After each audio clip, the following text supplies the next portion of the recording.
एकादशी में भी बड़ा कंफ्यूजन है।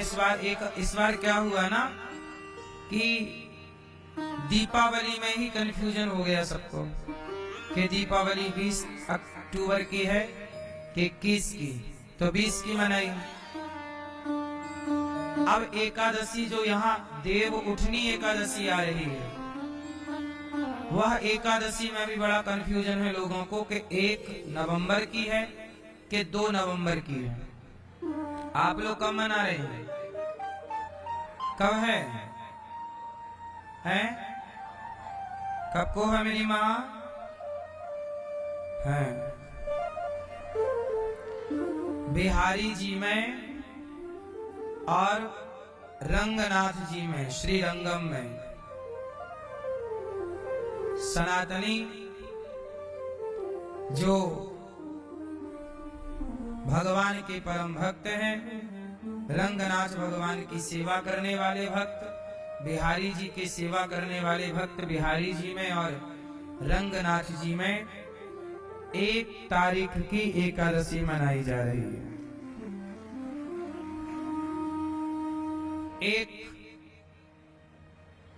1 नवंबर, क्यों 1 नवंबर को एकादशी मनाई जा रही है, तो 1 तारीख की ही पंचांगों में, अधिक पंचांगों में 1 तारीख को ही प्राप्त हो रही है। 2 को भी एकादशी है, 2 को निषेध नहीं है, पर जो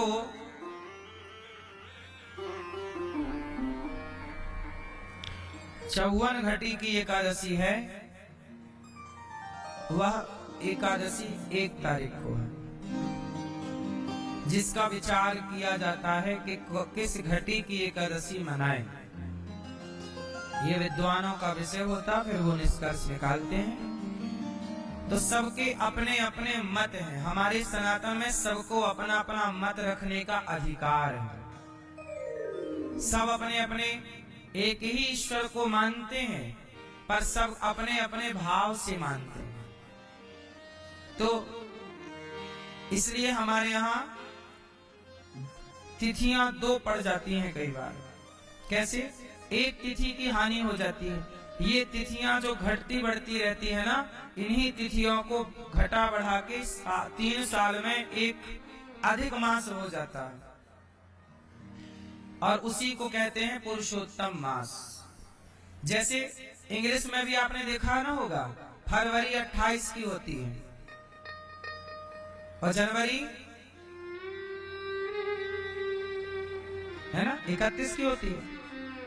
जनवरी 31 की और फरवरी 28। कोई महीना 30 का है इंग्लिश में, कोई 31 का है, कोई 29 का है, कोई 28 का है। बोलो हाँ। लेकिन सनातन में 30 दिन का ही एक माह माना जाता है। इसलिए पूर्णिमा से गिनो या अमावस्या से गिनो तो तिथियां 15 ही होती हैं। प्रतिपदा 1, प्रतिपदा द्वितीया, तृतीया, चतुर्थी, पंचमी, षष्ठी, सप्तमी, अष्टमी, नवमी, दसवीं, एकादशी, द्वादशी, त्रयोदशी, चतुर्दशी, और चतुर्दशी के बाद या अमावस्या या तो पूर्णिमा। हो गए 15। 15 जोड़ा तो अमावस्या, फिर 15 जोड़ा तो पूर्णिमा, टोटल हो गए 30। इसमें जो घटा बढ़ी होती है उसे निकालकर तीसरे साल को 1 माह बढ़ा दिया जाता है। ये गणित है। इसी को बोलेंगे पुरुषोत्तम माह। जैसे अभी इस साल, अब अगले साल ये जो अगला जेठ आएगा ना, जेठ आषाढ़ में पुरुषोत्तम माह आने वाला, सुनना देखा कि नहीं? जे आषाढ़ में नहीं, शायद ज्येष्ठ में, कंफर्म अभी नहीं है मुझे, लगभग। पर इस बार बढ़ने वाला है माह हर तीसरे साल, हाँ या ना? तो आप एकादशी को लेके कंफ्यूज ना हो। और मेरा एक मत मैं बताऊं, एकादशी 1 तारीख को भी है और 2 को भी है। इसलिए मैंने तो सोचा है कि मैं दोनों दिन की ही व्रत कर लूंगा। 1 तारीख का भी व्रत कर लो और 2 का भी। कोई पैसा तो लगना नहीं है, बचत और होगी। बोलो हाँ, खर्चा नहीं है रत्ती भर।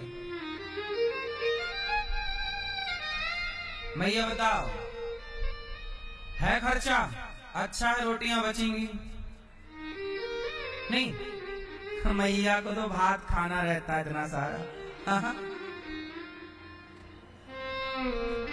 एक टट्ठ भात।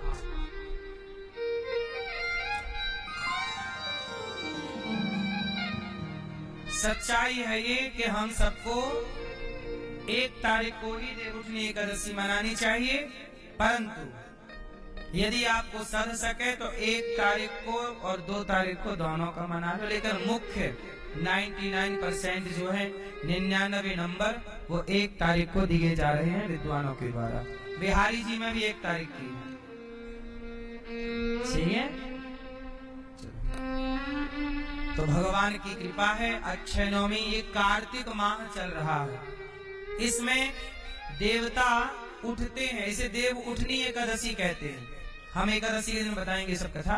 आज अक्षय नवमी की बात बता दें कि आज के दिन भगवान आंवले में वास करते हैं। आज के दिन से आंवला खाया जाता है ना, पूजा करके। आंवला को औषधियों में राजा बोला गया है, सबका बाप क्या है? आंवला। इसलिए देखो औषधियों का शिरोमणि है आंवला। एक आंवला जो व्यक्ति हमेशा खाएगा, आंवले का अचार खाओ, मुरब्बा खाओ, आंवला खाने वाला व्यक्ति जल्दी से बीमार नहीं पड़ता। आंवला औषधीय गुणों से भरा हुआ है। औषधियों का राजा कौन है? बोलो भैया। औषधियों का, जैसे फलों का राजा आम, उसी तरह औषधियों का राजा आंवला। इसलिए एक आंवला रोज खाने का नियम बनाओ। चाहे आंवले के अचार के रूप में खाओगे, मुरब्बा के रूप में खाओ, मुरब्बा धो के खाओ, ज्यादा मीठा फिर शक्कर शुगर ना हो, उसकी अचार खा सकते हैं, सबसे बेस्ट। या भी आंवला आएगा ना तो आंवला का रस निकाल के पी लो। आंवला कैसे भी खाओ, आंवला खाओ। हम तो आंवले का अचार खाते ही खाते, आंवले का रस पीते ही पीते हैं। जरा सा 2 आंवले का रस निकाल लिया, 1 घूंट पी लिया। कैसे? आंवला की चटनी सबसे बेस्ट। थोड़ा मिर्ची डालो, धनिया डालो, हल्का नमक डालो और बढ़िया मस्त सिलबट्टे वाली, वो वाली नहीं, वो वाली नहीं।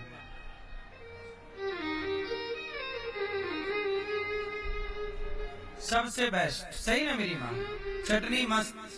आप में से किस किस को चटनी अच्छी लगती है? टमाटर की चटनी है, अमरूद की चटनी है, खाते हो सबके? नहीं, भूल गए। अमरूद की चटनी। अब आप लोग काहे में चटनी बनाते हो? सिलबट्टे वाली नहीं? नहीं। आलसी बना मेरी माँ। कौन सिलबट्टा पीसे, कौन ऐसे ऐसे करे? आलसी है। इसलिए देखो ना, गुब्बारे की तरह करना धरना कुछ नहीं है तो दे गुब्बारा। पहले के लोग फिट रहते थे, काम करते थे, फिट रहते थे, लंबा जीते थे, काम भी हो जाता था, पैसे भी बच जाते थे, स्वास्थ्य भी बढ़िया, स्वाद भी अच्छा। अब आजकल चटनी भी आदमी उसकी खा रहा। चटनी उसकी थोड़ी होती है। जब आप उसमें चटनी पीसते हो ना, वो वाले में, तो उसमें ना आपने देखा होगा गर्म हो जाती है चटनी, रगड़ पड़ती है ना, और जैसी ही गर्म हुई खत्म उसका स्वाद। सब चीज का स्वाद मेंटेन करने के लिए ना सब व्यवस्थित काम था। चलो, आप तो बहुत समझदार हैं। आज खान पीना गलत हो गया, इसलिए लोग बीमार पड़ गए। खाने का ज्ञान नहीं है। बताओ कार्तिक में क्या, कार्तिक चल रहा है ना, बताओ कार्तिक में क्या खाने का निषेध है हमारे पूर्वजों के द्वारा? बोलो, चलो बताओ। आप बताओ भैया, कार्तिक में क्या नहीं खाना चाहिए हमारे पूर्वजों की जो गाइडलाइन है उसके हिसाब से। क्या? हाँ, कुंवार करेला कार्तिक दही, मरहो ने तो परहो सही। कुंवार में करेला नहीं खाते और कार्तिक में दही नहीं खाते। इसका पूरा हमारे पूर्वजों ने निषेध बताया है कि कब क्या खाएं, कब क्या ना खाएं मेरी माँ।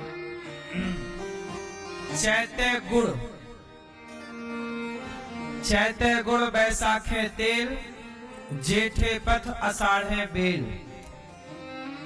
सावन साग न भादो दही, कुंवार करेला कार्तिक दही। अगहन जीरा न पूसे घना, माघे मिश्री और फागुन चना। इन 12 से जो बचे भाई, ताघर कबहु न वैद आई। वैद कभी नहीं आता उसके घर। खाने पीने में हमारे यहाँ बड़ा विचार था पहले। कौन सा महीना चल रहा, महीने के हिसाब से खाया पिया जाता था।